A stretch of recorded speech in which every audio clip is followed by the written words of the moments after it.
ایک ایسی خونی لکیر جس نے باپ کو بیٹے سے، سگے بھائی کو بھائی سے اور صدیوں پرانے سانجے پنجاب کو ملبے اور لاشوں کے ڈھیر میں بدل دیا تھا۔ اپنے دل کو تھام لیجئے، کیونکہ اگلے چند منٹ آپ کی روح کو جھنجھوڑ سکتے ہیں کہ بابا گرو نانک کا ننکانہ صاحب اور مہاراجہ رنجیت سنگھ کا لاہور ایک طرف رہ جائیں گے اور سکھوں کا مرکز عقیدت امرتسر کا گولڈن ٹیمپل دوسری طرف۔ تاریخ گواہ ہے کہ قائد اعظم محمد علی جناح دور اندیش لیڈر تھے۔ انہوں نے سکھ قیادت بالخصوص ماسٹر تارا سنگھ اور سردار بلدیو سنگھ کو ایک بہت بڑی تاریخی پیشکش کی تھی، اور لاہور کا راوی آہستہ آہستہ ایک سوکھے نالے میں تبدیل ہو گیا، لیکن وہ اپنے پیچھے 10 لاکھ بے گناہ انسانوں کا خون اور تاریخ کی سب سے بڑی ہجرت چھوڑ گئے۔ اگر آپ کو یہ لگتا ہے کہ یہ سچ دنیا کے سامنے آنا چاہیے تو اس ویڈیو کو پاکستان اور انڈین پنجاب کے ہر ایک گروپ میں شیئر کریں۔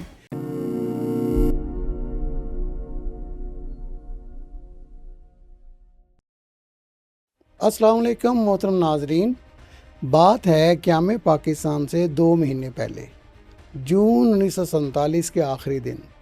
برصغیر کے نقشے پر پھیلی اس 5 دریاؤں کی سونی دھرتی یعنی پنجاب کے لیے کوئی عام دن نہیں تھے، بلکہ یہ موت کا وہ پروانہ تھے جو دلی کے ایک بند حبس زدہ اور ویران کمرے میں بیٹھ کر لکھا جا رہا تھا۔ ایک ایسا کمرہ جہاں ایک ایسے انگریز وکیل کے ہاتھ میں پینسل تھما دی گئی تھی جو اس سے پہلے کبھی ہندوستان کی سرزمین پر اترا تک نہیں تھا۔ اسے ہندوستان کے بارے میں کوئی معلومات نہیں تھی۔ نام تھا سر سائرل ریڈکلف۔ میں ہوں آپ کا میزبان غیور ترمذی اور آپ دیکھ رہے ہیں دی لاسٹ ڈان لاہور سے۔ کیا آپ جانتے ہیں کہ جون کے ان آخری 10 دنوں میں ریڈکلف نے صرف زمین پر ایک لکیر نہیں کھینچی بلکہ کروڑوں انسانوں کے سینوں پر آری چلائی تھی، ایک ایسی خونی لکیر جس نے باپ کو بیٹے سے، سگے بھائی کو بھائی سے اور صدیوں پرانے سانجے پنجاب کو ملبے اور لاشوں کے ڈھیر میں بدل دیا تھا۔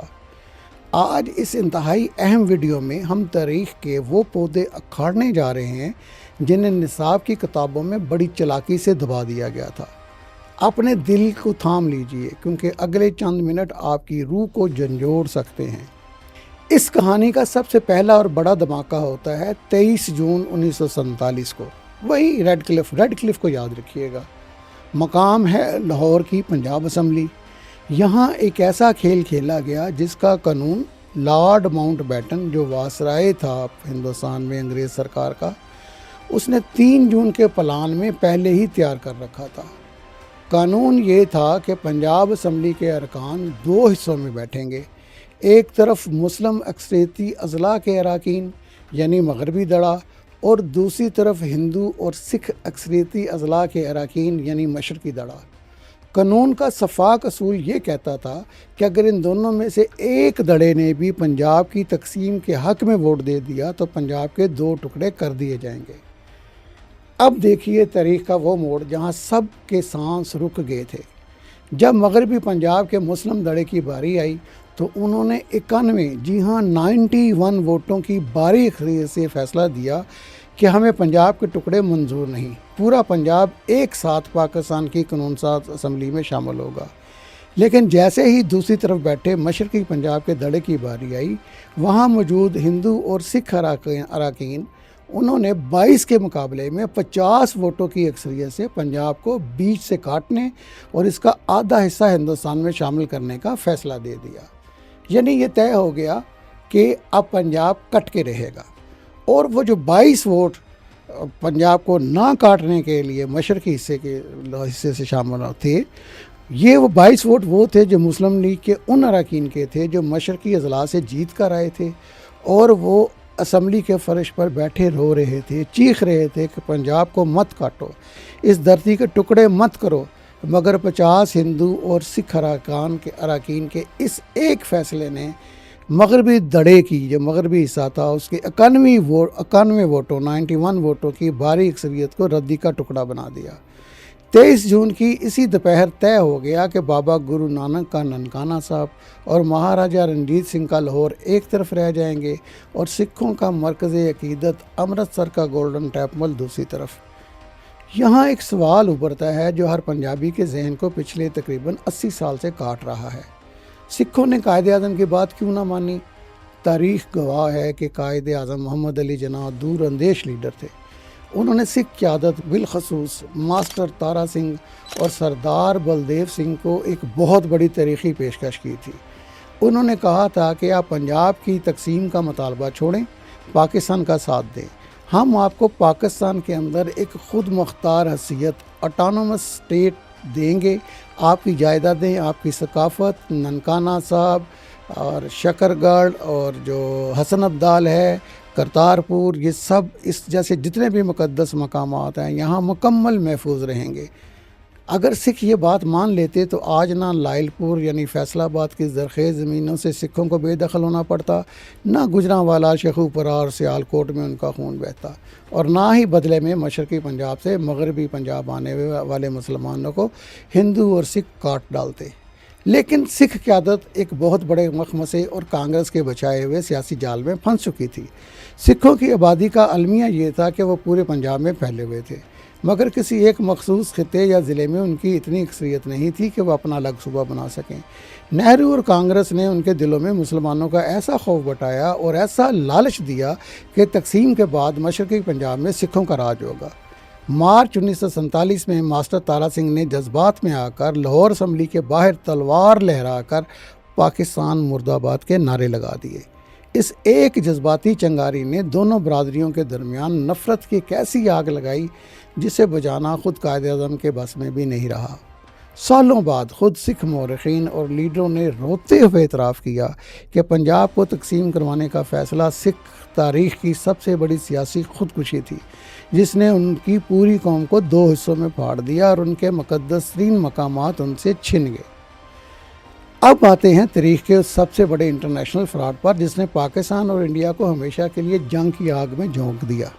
بات ہے جون کے انہی آخری 10 دنوں کی، جب ریڈ کلف باؤنڈری لائن کا نقشہ فائنل کر رہا تھا۔ مسلم لیگ بالکل بے فکر تھی، کیونکہ ضلع گرداسپور میں مسلمانوں کی آبادی 51.14% تھی، یعنی 51.14%، یعنی قانون کے مطابق پورا گرداسپور پاکستان کا حصہ بننا تھا۔ یہاں تک کہ ریڈ کلف کے ابتدائی نقشے میں گرداسپور پاکستان کو ہی دیا گیا تھا، لیکن یہاں لارڈ ماؤنٹ بیٹن اور نہرو نے مل کر رات کے اندھیرے میں پاکستان کی پیٹھ میں وہ خنجر گھونپا کہ جس کا زخم آج بھی کشمیر کی شکل میں ہرا ہے۔ گرداسپور کی 4 تحصیلیں تھیں۔ ریڈ کلف نے صرف ایک تحصیل شکر گڑھ پاکستان کو دی جو آج ضلع ناروال کا حصہ ہے، جبکہ باقی 3 تحصیلیں گرداسپور، بٹالہ اور سب سے اہم پٹھان کوٹ مسلم اکثریت ہونے کے باوجود انڈیا کی جولی میں ڈال دیں۔ ایسا کیوں کیا گیا؟ نقشے پر غور کیجئے، نقشہ دیکھیے۔ سن 1947 میں ہندوستان کی کوئی بھی زمینی سرحد براہ راست جموں و کشمیر سے نہیں ملتی تھی۔ اگر پورا گرداسپور پاکستان کو مل جاتا تو انڈیا کا کشمیر کے ساتھ کوئی زمینی رابطہ ہی ممکن نہیں تھا۔ انڈیا کو کشمیر تک پہنچانے کے لیے پٹھان کوٹ کا یہ چور راستہ راتوں رات ریڈ کلف پر دباؤ ڈال کر انڈیا کو دیا گیا۔ یہی وہ راستہ تھا جس پر اکتوبر 1947 میں بھارتی فوج کی گاڑیاں چلیں اور وہ ٹینکوں کے ساتھ کشمیر میں داخل ہو گئے۔ پٹھان کوٹ کی یہ ہیرا پھیری نہ ہوتی تو آج کشمیر کا کوئی مسئلہ ہی نہ ہوتا۔ لیکن پٹھان کوٹ صرف کشمیر کا راستہ نہیں تھا، بلکہ یہاں ایک اور بہت بڑا خنجر چھپا ہوا تھا جو پاکستان کے سینے میں گھونپا گیا۔ پٹھان کوٹ کے اس علاقے میں دریائے راوی پر انگریزوں کا بنایا ہوا تاریخی مادھوپور ہیڈ ورکس واقع تھا۔ یہ وہ ڈیم اور ہیڈ ورکس تھا جہاں سے دریائے راوی کا پورا پانی کنٹرول ہوتا تھا، اور یہیں سے نکلنے والی لہریں اور وسطی پنجاب کے لاکھوں ایکڑ کھیتوں کو سیراب کرتی تھی۔ قانون کے مطابق راوی کا یہ مین کنٹرولنگ ڈیم پاکستان کو مل رہا تھا، لیکن پٹھان کوٹ انڈیا کو دیکھ کر ریڈ کلف نے یہ چابی بھی انڈیا کے ہاتھ میں تھما دی۔ اس کا نتیجہ جانتے ہیں کیا نکلا؟ پٹھان کوٹ اور مادھوپور پر کنٹرول ملتے ہی انڈیا نے آگے چل کر اس راوی کے پانی کو روکنے کے لیے وہاں 3 ڈیم، رنجیت ساگر ڈیم اور اب حال ہی میں شاہ پور کنڈی ڈیم جیسے بڑے منصوبے بنا ڈالے۔ یعنی وہ دریائے راوی جو لاہور کی پہچان تھا، جس کا پانی ہمارے کھیتوں کی پیاس بجھاتا تھا، جون 1947 کے ان آخری 10 دنوں کی ہیرا پھیری کی وجہ سے اس کی قسمت کا فیصلہ ہمیشہ کے لیے پٹھان کوٹ کے ڈیموں میں قید ہو گیا، اور لاہور کا راوی آہستہ آہستہ ایک سوکھے نالے میں تبدیل ہو گیا۔ پاکستان ابھی دنیا کے نقشے پر ابھرا ہی تھا کہ 1 اپریل 1948 کو، یعنی کہ پاکستان بننے کے صرف 7 مہینوں بعد، انڈیا نے فیروز پور اور مادھو پور سے پاکستان آنے والا پانی یکدم بند کر دیا۔ قصور، دیپال پور، وہاڑی اور بہاول نگر کے کھیت راتوں رات سوکھ گئے، فصلیں تباہ ہو گئیں اور پورے بیلٹ میں قحط کا خطرہ پیدا ہو گیا۔ انڈیا نے ہماری زرعی شہرک پر ہاتھ رکھ کر ہمیں گھٹنوں کے بل لانے کی کوشش کی تھی۔